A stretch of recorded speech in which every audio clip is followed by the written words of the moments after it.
Haleluya. Semangat hidup, hidup semangat, melangkah pasti bersama Tuhan.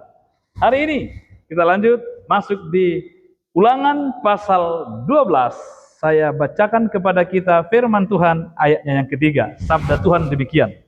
Mezbah mereka kamu harus robohkan, tugu-tugu berhala mereka kamu remukkan, tiang-tiang berhala mereka kamu bakar habis, patung-patung Allah mereka kamu hancurkan, dan nama mereka kamu hapuskan dari tempat itu.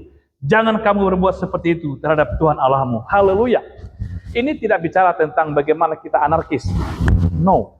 Ini tidak bicara tentang bagaimana kita hidup intoleran. No.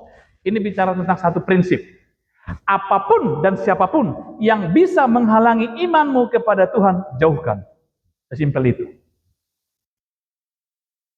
Maka perintah Tuhan kepada umat Israel yang mereka akan masuk ke negeri Kanaan itu adalah karena engkau adalah bangsa yang kudus, umat pilihan Allah, kau dikuduskan bagi Allah, engkau tidak boleh sama, equal dengan mereka.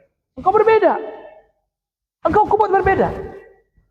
Maka salah satu unsur dari perbedaan itu adalah engkau tidak boleh menjadi sama seperti mereka, menyembah ilah-ilah, dewa-dewa, berhala-berhala mereka. Maka caranya di perjanjian lama, engkau merubuhkan berhala-berhala.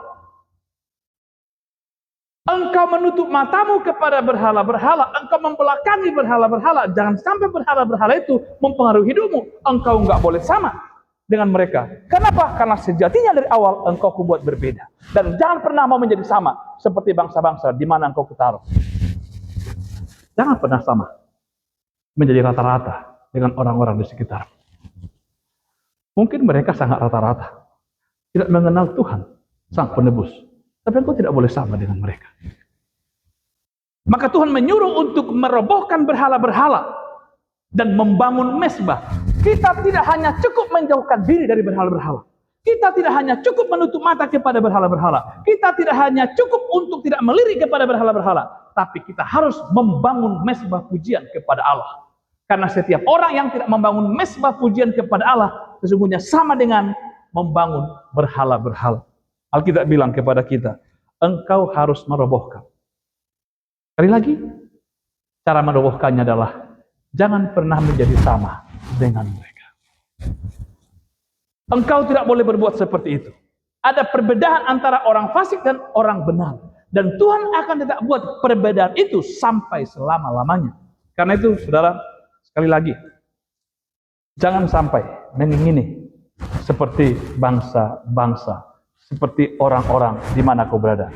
Tapi kita harus mengingini Kristus, mengkehendaki Kristus. Karena itu mintalah kekuatan dari Dia. Tuhan, beri aku kemampuan, kekuatan untuk berbeda dengan orang-orang yang tak mengenalmu. Karena perintah Tuhan jelas bagiku, jelas bagimu. Robohkanlah berhala-berhala dan bangunlah mezbah pujian bagi Tuhan. Bangun mezbah pujian di tengah-tengah keluargamu ya, supaya engkau diberkati dalam setiap usaha, pekerjaan, dan kesehatan. Haleluya. Yes!